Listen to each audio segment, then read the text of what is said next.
Ashama harkafuuni hordoftoota keenya kabajamoo fi jaalatamoo kan biyya keessaa biyya alaa teessanii nu hordofaa jirtan kun sagantaa caayaa miidiyaa neetwork irraa isinii dabru guyyaa har'aa keessummaa affeerrannee qabannee dhufnee jirra. Keessummaan keenya waa'ee irreechaa irratti waan biyya keessaa deemaa jiru kana irratti sagantaa qopheeffannee qabannee isinii dhiyaannee jirra. Sagantaan keenya kun guyyaa har'aa Master Hassan waliin kan turru ta'a. Turtii gaarii gamanumaa gara gaafii kiyyaatti dabarsa. Gaafiin kiyya kan jalqabaa tokkoffaa irratti jechuudha. Irreechi kun aadaadha moo amantiidha? Namoonni hedduun jechuudha aadaadha jaa garii ammoo amantiidha jaa kana jidduutti wal dhabdeetu uumamaa jira. Facebook kana gubbattii fi social media kanarratti yookaan biyya keessaa kan deemaa jiru kana wal qabatee jechuudha. Waa'ee kanarratti mee akka adda nu baasuuf Master Hassan affeerrannee. Master Hassan gaafii keenya irreechi kun aadaadha moo amantiidha siin jenna? Tole adeero naafeeruu keetiif galatoomii carraa kana hannu keessaniif hawaasa wajjin quunnamsiisuu keessaniif galatoomaa galata qabdan. Gaafii amma deemu jirtu maali?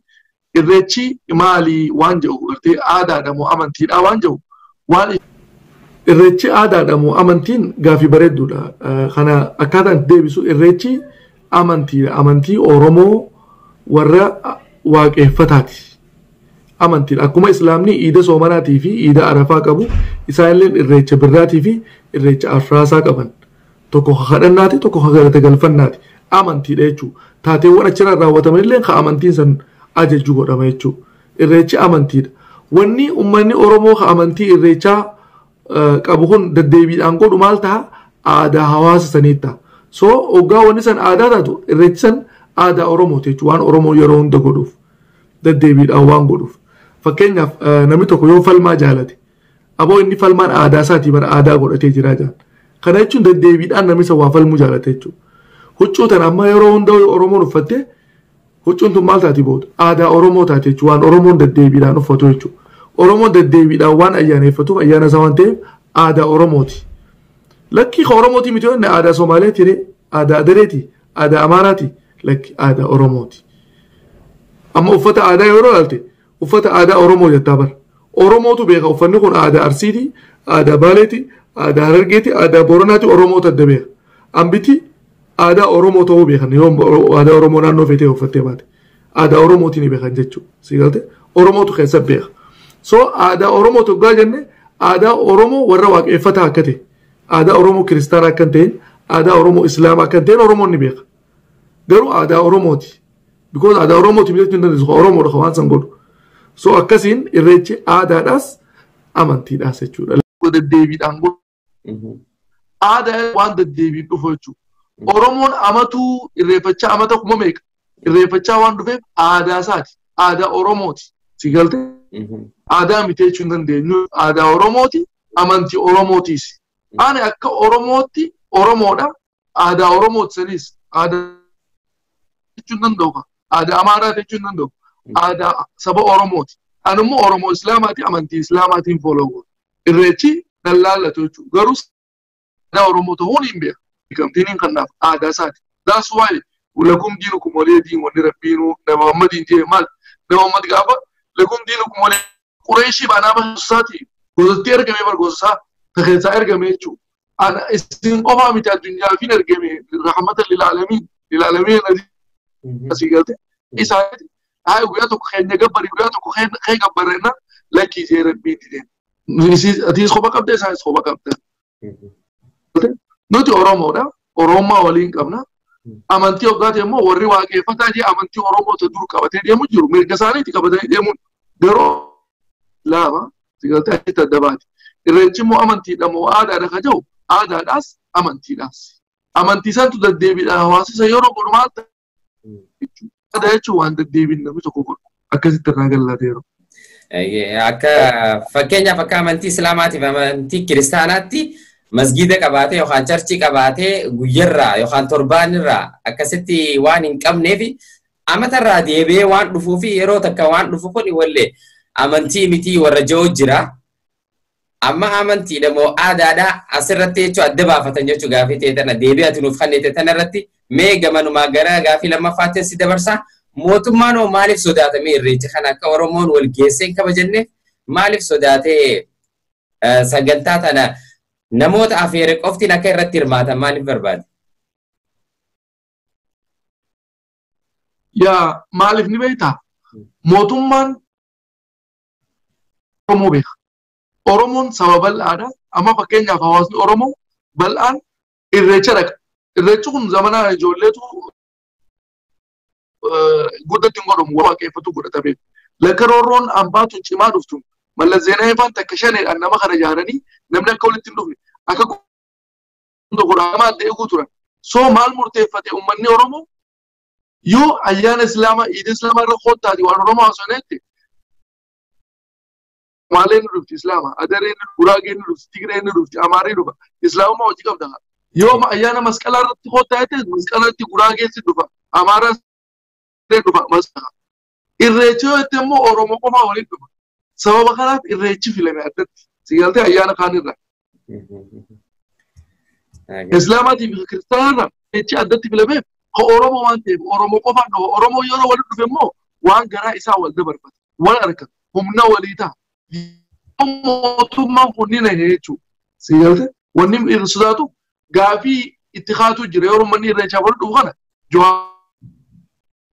hooggantoota siyaasaa gadhiisii sirna naftanjaan feenu abiin irraa deemii waan adda addaa kan itti ka'u deemu jira. Gaafii hawaasaa miidiyaa addunyaa gurguddaan bakka tana dhufu. So gaafiilee tura kaatee uummanni kun achirraa hin galle yoo jee mootummaan kun akka malee ta'uu deema jechuudha. Daas waa'ee nama filannee qofa jedhanii aruusaa miti wanni kun himan. Ati miti tikeetaan seentu takka paarii miti sigalte takka eebba wayitii miti wanni kun ayyaana ayyaanni masqala dheengaddi godhanna masqala daawabaayitti maaliif tikeetaan hin heddumee namaa koronaaf xiqqeessina kajaan mileenaan bahee masqala daawabaayitti ayyaaneffati koronaan hin jiru gaafa san oguyyuma irreechaa dhufa koronaanis sigalte sanis gaafii takkaa jechuudha so mootummaa sodaa inni qabu irree tokkummaa Oromoo yeroo kana mul'attu waan san sodaa qaba gaafiitti. Me gaafuma tanaan wal gaafuma tanaan xiqqasho wal fakkaatu akkaan si gaafadha. Me Oromoon maaliif irree isaanii diina garsiifachuudhaaf irreecha kana filatan? Irreechi irree Oromootii jechuun an akkaan itti hubadhee qabuttis irree Oromoo tokko jennu carraa Oromoon itti irree isaa diina garsiifatu jechuudha. Fakkeenyaaf maaliif irreechi filatamee yoo jette yoo iida soomanaa irratti uummanni Oromoo dhufee sagalee isin dhageessina jaan Adaree jira, Somaalee jira, Amaaraa jira, Guraagee jira saboonni jiru kan Islaamummaa si wajji qabu hundi iida si wajji salaatu dhufa. Saba hunda achi wal arga gaafii Oromoo achitti dhageessuu hin dandeessu jechuudha. Masqala irratti goona yoo jenne masqala Guraagee masqala qabdii, Amaarri ni qabaa, Tigreen ni qabdii warri sabaa sablammoota amantii san qabus wajji dhufa bakka sanatti Oromoo qofaa miti jechuudha. Dantaa Oromoo lalisuu hin dandeessu. Irreecha yoo jette immoo Oromoo qofaa walitti dhufa. So carraa kanatti Oromoo wal harkee walitti dhufee yaada isaa dharraa isaa bahuufadha jechuudha. Waan garaa isaa walitti dubbatee diinallee tokkummaa isaa agarsiifatee naasifachuu barbaade. Saniif irreecha addatti filame. Irreechi irree Oromoo tokko jaan carraatti Oromoon humna isaa diina agarsiifatudha malee irreechaatu na fayyadamti. Oromoon Islaamaa kawaana godhu Allaha beeka. Irreechaa waanaa godha jeen dhaqu. Carraa irreechaa kanattiin diina naasisaa Oromoo wal dhageessee gabrummaa jala akkamii baanaadha. Maaliif Oromoon akkuma agartu kana gaafa mallas irraa eegalii ilaa ammatti nama 3-4 taatee waliin karaa deemuu hin dandeessu. Si hidhan. Maaliif Oromoon akka walitti dhufu hin barbaadamu. So carraa kamii walitti dhufnaadha. Iida soomanaa akkan jenne sabaa sablammootaan dhufa. Masqala akkan jenne sabaa sablammootaan dhufa. Irreechoon Oromoo qofaan dhufa carraadha.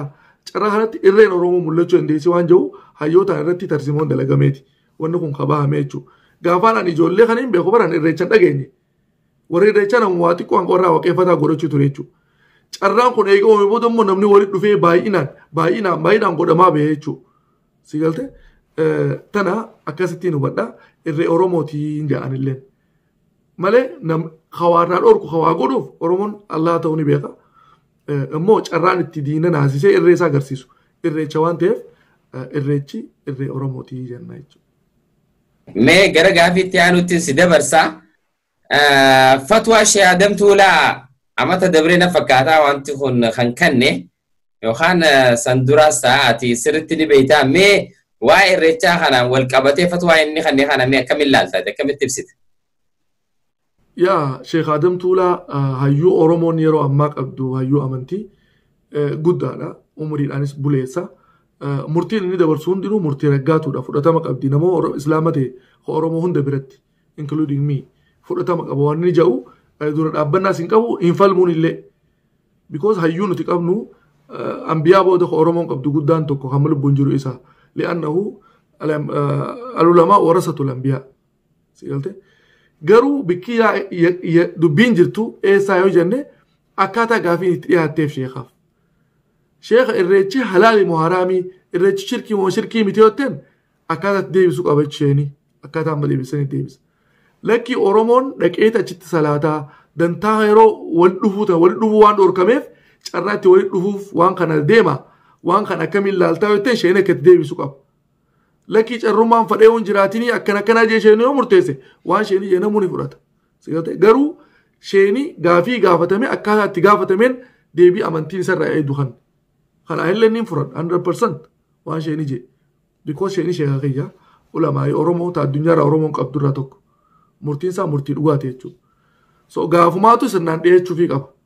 Oromoon irreechisan ayyaaneffachuuf osoo hin taane carraa kanaan walitti qabamee diina naasisuuf sagalee isaa dhageessifachuuf walitti dhufee wal hubachuufi waan kana godhuu deemaa.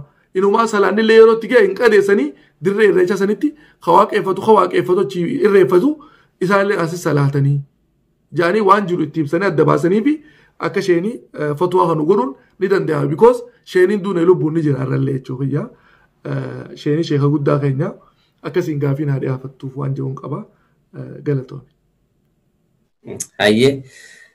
Mee ammas gamanumaa gara gaafii siyaasaa takkattiin si geessa fakkeenyaaf ajjechaa caaluu booda jechuudha dhumaatii ilmaan Oromootii fi fakkeenyaaf hidhamtoota siyaasaa hunda hidhaa keessa fixuudhaan mootummaan kun kophaa filannoo tana dorgomuu deema fakkaatti. Mee tana Oromoon jechuudha waan rakkoosii tana waan irra gahaa jiru ajjechaa fi hidhaa tana ibsachuuf gubaa garaa isaanii yookaan waan isaan keessa jiru kan ibsachuudhaaf irreecha kana fayyadamanii dhaadannoo isaanii yookaan sagalee isaanii dhageessisan jennee yaadna. Mee kana akkamitti ibsitamee ati mee fakkeenyaaf Oromoon irreecha irratti waan rakkoo cunqursaa fi gidiraa rakkoo garaagaraa irra gahaa jiru kana ibsachuudhaaf carraa kana fayyadamuudhaaf mee kana akkamitti ibsitati? Koloneel Abiyyiin ni beeka Oromoon yoo walitti dhufee carraa kanaan sagalee isaa akka addunyaan dhageessifatu akka addunyaan isa dhageessu ni beeka. That's why irreecha tikeetaan akka seenamu yaadame. Maaliif heddumina namaa isa xiqqeessuuf keessatti wanni dabarfame maali gama keessaatiin naannoo jiru magaalaa jirutti nurraa hambisaa gama Finfinnee akka hin dhufne yoo dhufan asitti asirraa deebisuu hin dandeenyu addunyaan nu harkaa jaamee irra dalagamu jira. Karaa biraatiin Gondar irraa waan ta'e ni agarra alaabaa bifa sadeenii hawaata kan qabne san qabatanii yeroo humna isaanii nu garsiifatan. Masqalaaf Finfinneetti bahanii dirree masqalaatti waan uumame agarre namni miliyoonii dilisan bee koronaan hin jiru. Oromoon irreechaaf yoo dhufe immoo koronaa yaadatama. Tarii koronaa san ka Dr. Abiy jechuudha. Vaayirasa Koloneel Abiy. So san Oromoon laalchisu ni beekan isaan akka Oromoon dantaasaa dhiyeeffatu hayyoonni Oromoon qabdu karaa seeran ta'iniin jechuudha. Roorroodhaan akka jedhaman osoo waan balleessine akka jedhaman Oromoon ni beeka.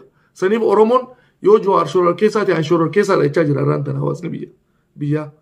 Yoo Baqqala Garbaa shoror keessaa ta'an shoror keessaa dhachaa. Because Oromummaa dubbatan. Yeroo Koloneel Abiyyiin suisiidaa Haile Sillaasee jaarratu. Jawaar Mahammadii fi Baqqala Garbaa faan eessa dhaqan? Leencoo Lataa faan aanoolee dhaqan. Achirraa uummanni arguu danda'a. Yeroo kun Oromummaaf dalagu kun Habashummaaf dalagu jira jechuudha. So wanni hidhamaniif Oromummaadha. Tana mootummaan ni beeka. Arallee dirree bahameeti. Isaan nu gadhiiftan malee hin baanu yoo jee Oromoon addumina achi bahu kun Dr. Abiy carraa biraan qabu gadhiisuu malee jara kana. Maa nama miliyoonaan Finfinnee dhaqesan humnaan ari'uu hin danda'u addunyaa harka. Nama isaan gaafatan saniif furmaata kan nuudha malee. So waan tana sodaa. Oromoon maaliif akka deemu Oromoon ni hubataa deetii yaada. Siyaasni amma fakkeenya tokkoon sii kaasa. Gaafa nabi gartee mana mucaasaa Ismaa'eel dhaqee jaartii isaatiin mucaa kiyya gisee dhufe ulaan mana kanaan taaneef irraa jijjiiri jedhee kutee biraa jaarsi. Jaartiin gisee jaarsi dhufe abbaan kee dhufeeti ulaan mana kanaan taaneef irraa jijjiiri jedhee jettee. Akkas taatu ulaan mana kanaa siiti deemee jeensi biraa jijjiiri jechuusi. سلامك خلتي ده انت لا تجارتي متاخي انت توقعان كده المشايخ وجيني تيم تشافت ابا نمتوا قالوا اكلت تيم بتني ولا منافر جيري سو اورمون اكادي دوباتو قبا يرو دوباتو واغو اكادي غورو قبا مالي بكده يمو قبا موتوما نفتنيا كون مو انسان بي اورمون اكولت دوبنا دداو جيرلا سيغال امني ولايتا تيكان دوفي harka walirra eti nagiyaan ummat sakhane babaten galpan nediu matan oromo milena niyo wali dhufe bineti malaka umudun dolan oso waan cabsine oso waan ballesine oso jenne achuma dhaabbate sagalee isaa dhageessifachuudhaan addunyaa akka deemattuuf godhuu danda'a. Waan kana dhiyeessee jechuun koloneel Abiyyi kanaatu dhukkubbitti ta'u jira namoonni osoo hin beekne koloneel Abiyyi tumsa ta'u jiran osoo dhaabbatanii gartee carraa Oromoon itti walitti dhufuuf harkatu kana warri biyya jiru ni beeka yeroo ammatti deeqaan sitti taasoo jiru kana namni sadi afur karaa deemuu danda'u adda faca'ee takka takka lama lama deema malee sigalte carraa itti walitti dhufu waan barbaadu kun carraadha tarsiimoodha akkasitti hubatanii osoo hawaa duchisiisuu baatanii sigalte amantiin akkaataa itti deemtu qabdi warra hayyoota amantiitiif beeka kan isaaniif dhiifna garuu haadaan qotaan sigalte wanni ta'an jirtu karaa nagayaatiin sigalte wal hubatanii wali mari'atanii miidhaarraa wal afaan deemnu wali bilbilanii kan isaan wal dubbisanii rakkina jiru kana furanii hawaasa tasgabbeessuun furmaataan ja'a galatu. Ayyee mee gaafii gara dhumaa deemaa jira gaafii takkaan siif qaba.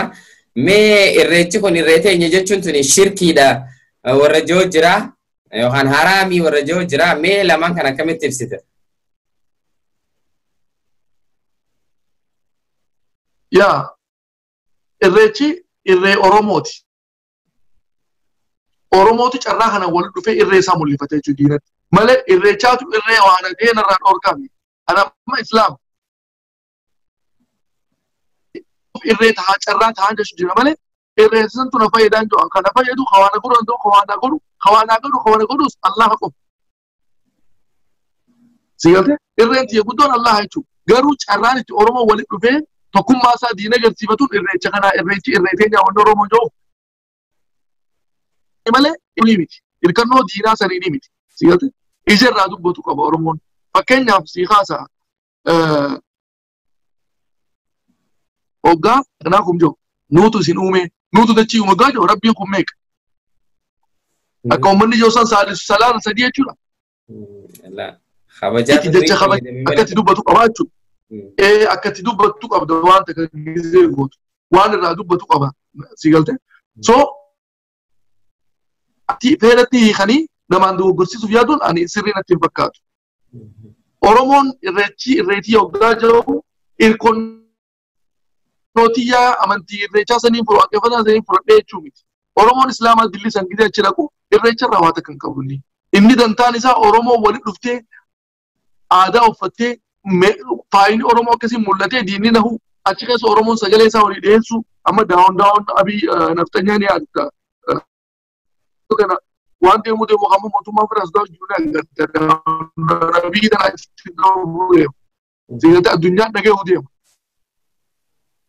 Carraa qabu Oromoon dantaa. Saniifuu shirkiidhaa waan ijoo san anaaf naan galu. Amma fakkeenyaaf amata 5 olii nas jira. Guyyaa tokko dirree irreechaan dheene biyya alaa kanatti. Manisotaa kanatti gitee hundumaa ijoolleen saayiboota kiyyaa nama yaaman otturumaddu. Garuu takkaan dheedhaan maaliif ni beektaa? Ani Islaama. Amantiitii yaa miti. Kan warra waaqeffataati. Biyyatti immoo yoon biyya jiraan dhedhiin dhaqa. Maaliif Oromoof irree ta'uuf diina naasisuuf hin dhaqa. Amantii sana reeffachuuf miti. Sigalee biyya alaa kanatti immoo wanni dantaa irraa qabu hin jiru. Warri amantii san barbaadu warri amantii san qabu waaqeffata qabu. Dhaqee waaqeffata. Isaa jechuudha. Ana na laalchisu. Biyyatti yoon jiraadhe immoo diina naasisu, kaayoo diina naasisu, kaayoo gartee Oromummaa mul'isu, wal dhagee wal cimsu ni qaba bakka sana. Irreeffachuuf miti immoo kaayoon dhaquuf hin qabu. Ergaan dhaadannoon dhaquuf hin qaba bakka sana. Sigalee akkasittiin ibsa anaaf. Irreecha amantii irreechaa san fudhattee waaqeffataa san fudhattee amantiitii jechuudha. Wanni waaqeffataan godhu san naataatii. Inni kaa'u san fudhachuutu shirkii ta'a. Ani irreecha warri sirreeffatu san anaaf sirrii miti. Warra amantii san qabu Anaaf immoo islaamummaatu sirri. Immoo wanni bakka sirri waliin nu fidu carraadha. Carraa oromummaa mul'isuu malee amantii isaa hojii godhuu hin deemu. Saniif uumee sanii salaataa bari olaati. Maal si garsi achi dhaqanii salaatuu san. Ani sarara addaa si garsiisu jira bari. Silaa yoo irreechaaf dhaqe hayoo waaqeffataa ta'e wanni dhaabbatu. Saniif salaatan achitti dhaqaniiti kaayoon Oromoo adda ta'uu mul'isuuf jechuu kiyyaa galatuudha. Mee asumarratti inni siyyidaati qashoo gariin namaa maal jaa laga san yookaanis irreeffachuuf gizee dheeytu waaqa garba gurraachaati kan galata galfachuu dheeytu malee isa sana jechuun kan bishaan sanii yookaan kan muka sanii kan bakka itti bahan san isa san gabbaruuf hin dheeytu isa san uume waaqa san galata galfachuuf dheeyxaa warra joo jira. Akkamitti ibsite kan? Sana amantii waaqeffataa. Warra amantiitti amma fakkeenyaaf islaamni hoggaa arafaa gaara arafaa waan godhuuf qaba. Sigaltee hoggaa bishaan zamzam dhugu waan dhuguu qaba. Hoggaa guyyatti bishaan udaatu waan udaatu qaba. Because amantiidha tartiiba amantii isaati. Ida soomanaa hoggaa godhatu akka itti godhatu qaba. Ida arafaa hoggaa godhatu akka itti godhatu qaba. Minaa fi wanta iddoo yeroo fiiguus waan fiiguuf qaba. Hoggaa nagaa darbu tartiibni godhamu waan godhamuu qabaa miti. Warri waaqeffataatis waan godhuuf isaaniitu qabu. Bakka bishaanii maaliif dhaqan? Bishaan sanitti maal jedhan? Sigaltee tartiibni isaan jedhan ni jira. Waan hin qorre ni qabu. Waan isaan jedhan akkamitti akka waaqeffatan ni hin beeku. Garuu san promoos godhuu anaaf miti. Warra isan qabu laalti. Ani immoo wanni hin godhu maali? Oromoo wanni dhufuuf waan biraati. Amantii san bishaan san warra bishaan san amma fakkeenyaaf kaabaa uummanni islaamatti garagalee salaataa miti. Takkaa kaabaa gabbarreen beenu bara. Rabbi gabbarra malee. Bilaal gubbaa dhaabbatee azaanee bara. Warri islaamummaan fedhe islaamni kaabaa gabbaraa jira. Dhaqanii kaabaa dhungatanii jira. Sigaltee isa gabbaranii barii siin jira. Nuti garuu akka islaamaatti akka kaabaa gabbarreen beenu. Rabbi gabbarra Allah kallattii Beetel Maqdis irraa gamas garagalaa salaataa waan jaameef ajaja fudhannee kaabatti garagallee salaan. Kaabaa gubbaa dhaabbateetu Bilaal azaane sigaltee. Itti nu fahamuudha akkaataa nuti islaamni itti beenu kaabaa adda adda jechuudha. Akkaataan hawaasni biraa Oromoo itti beekuu fi akkaataa Oromoon itti beekuus kophaa jechuudha. Irreetti Oromooti taganama sigaltee nuti Oromoodha warri Oromoo ta'ee irreecha waaqeffata irra didees waaqeffatummaa warri islaamummaa fudhates islaamummaatti oofu warri kiristaanummaa fudhates kiristaanummaatti oofata amantiin ta'a abbaate jechuudha. Saniif lakum diinukum walee diin jedha amantiin dirquun hin jiru. Namuu kafadhe jala deema sigaltee. So fadhu bishaan dhaqee waan waratoo godhate warra amantii saniiti. Odaa jala dhaqeetiin waan amantii miidhaa jiru jee waan sa'a jechuudha. Nuti akka islaamaatti waan amantiin ta'e dhorkitu hin goonu. Waan amantiin ta'e tun ajaju ni goona. Sigaltee qabsoo teenya immoo taatu baafannee qabsaa'uun danda'a Oromooti. Hayyee mee gamanumaa deemu jirra jechuun xumurree jira gaafiin sii qabuu fi dadheetiin jira. Mee dhaamsa yoo qabaatte dhumarratti dhaammadhu. Dhaamsa qabu tokko sooshaal miidiyaa kana ablee sooshaal miidiyaan kun ablee takka diinaanis firaayii dhorkita lama nyaataanis burtukaanaan ni murattaa maangoon ni murattaa sigaltee re'een dhalattaa foonii nyaattaa sigaltee tolinaanis olfachuu dandeessaa hammeenyaafis olfachuu dandeessaa jechuudha ablee namaan diroo dandeessaa namaanis saamuu dandeessaa. Miidiyaan kun ableedha. Oromoon yoo sooshaal miidiyaa kana itti fayyadamuu irratti walii galaa deemu waan gaarii. Waldii guutti yoo fayyadamu. Sigaltee maaliif waan arga footoo jeneraal Waaqoo guutuutii fi jaarraa abbaa gadaa maxxansanii fi isaan kun takkaan irreeffannee ijaanii fa'aa maxxansan. An takkaa jaarraa abbaa gadaatii fi jeneraal Waaqoo guutuu isaanii aadaa Oromoo uffatu agarra. Ati argitee beektaa? Garuu Oromummaa warri an Oromoodhaan nu barsiisee isaan. Sigaltee Oromoo qabsaa'uu ture. Sigaltee inni irreeffatanii aadaa uffatanii uffanne dalagaa isaaniitiif miti isaaniif. Isaan kaayoo deemanii qaban. Sigaltee Oromoo tana Amaarri diduu ture. An Oromoo tana. Akka nuti Itoophiyaadha nuti Amaara jennu fara. Lakkii nuti Itoophiyaa miti nuti Habashaa miti nuti Oromoodha. Arra nuti jennu kana isaan santu lafa nuudhaan. Sigaltee so akkaataa itti fayyadamiinsaa beekuu qaba. Namni xiyya dha'uun beekne fidha waa itti Oromoon. Sigaltee miidhuun qabnu Oromummaadhaan diiguun qabnu Oromummaa jaaraa deemuu qabna yeroo hundaa'u. Waan Oromummaa tumsuudatti waan Oromoo jaaruu irratti irra mari'achaa deemuu barbaachisa. فالسني خاشركي ده خاشركي متي خان رامي يعني والفالس صوتين ولد فني مريادني لكي ترسمون خل انتال ترسمون براب بوك مجلس على جرا خسلا وكبوي ولا ما يقول كنتو قبنا ولي يعمل فيديو بروفيشنال تي ورابمه ارغاس انا حواس بلا بركه كوكو وانا ما دي بونكم سيغلته امو اورمون دنتا اساني بيخا وني جنو دنتا ولا اورمون ني بيكا تغافا درو اكت سينا سامي فتي قباون سينا اورمو وي بريفمتي لايبراري جتو افولا من غدو بريتي شوبدو خسيتي درشي خسيتي غيرس خسيتي ماس خسيتي بو خسيتي خنا خسا خايتا سيغلته وانت كايا دد تاتي امدا وجتارا غافتا برشن تمدورا اكاد دغيتي قردتي زيدارت يرو افرن قلون باندينا وسور افرن قلو علي بيرافان جچو علي شبون فان سربه ايغلن اسان دورو اوسور ادره ترتي امارا ترتي نمني غبه دبتن جيرو اروزو اورمو يو قدتي هاوسو ادره يامت سومالي يامت جولن اورمو وليست غافا او جولن اورمو لتي ساني جيرا افان كنجا وليسو قبل جانا علي شبون فان لباخا لبون جيرا دي بي غافا دمو انت وان جيسا لبا اباني اولخان امام مسجد الجمعة لنا عبد الله جانين إني قبل خطبة قولي يا جماعة جولين تسمى بدرتي ولا قلت لنا دور كارا جيت خطبة قولي ومني مال جيم بيتا هاي خطبة الراتم قافو جولين أمبا واسم قوتو إيسا خطبة ترى جولين تنان أسباتي وان جورد دم كيواسم سيقلت أكو أما دكتور أبي كورونا irreechi كورونا إيشا نمنا دكاتو كم مسكلا فاجي مخان سيغلت وني كده امته برا قدنا على تي اورمو كده تا بوتو حرام تو كوتا خيس جرا انادا خيس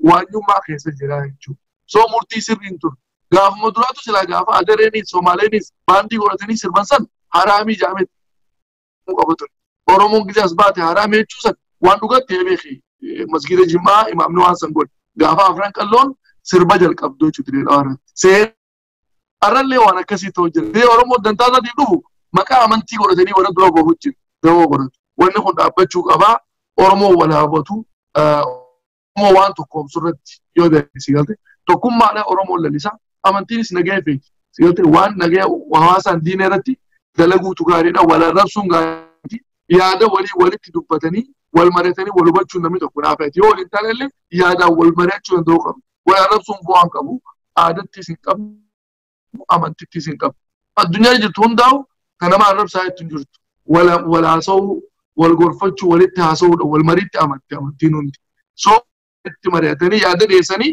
yaadni san fudhatamuu mala fudhatamuu dhabuu mala immoo karaa nagayatiin walitti dubbachuu aadaa godhachuu qaba wanni feesbuuk irraa footoo namaa garagalchanii rabsanii kun aadaa teenya asii miti amantii miti waan kanarraa dhaabbatee waan nu jaaruu irratti deemuu qaban jaa kanuma ergaantii jaa galatoomee deemu. أيه قالتوا بمسرسان يروتي أرسا قوتي نودياتي إبسبلا خنو خيتي في الدوس قالتي فنا hayyee hordoftoota keenya kabajamoo fi jaalatamoo kun sagantaa keessummaa firannee qabannee seenee dhiyaanne kanarraa waan baay'ee hubattan jennee abdannaa waan baay'ee asirraa gorsa yookaanis waan dhimma haala yeroo irratti qabannee seenee dhiyaanne kana kan Masar Hassan ibsa bal'aa isiniif rakkanne kanarraa waan hedduu hubattan jennee abdannaa gamanumaa waan kana waan nu hordoftaniif galatoomaa isiniin jennaa sagantaalee keenya kan hafan miidiyaa kanarraa isinii dabruu fi gara fuulduraatti sagantaalee garaagaraa qabannee kan isinii dhiyaannu sadarratti waan nu hordoftaniif yookaanis nu daawwattaniif galatoomaa isiniin jennaa gamanumaa nagayaan nu tura.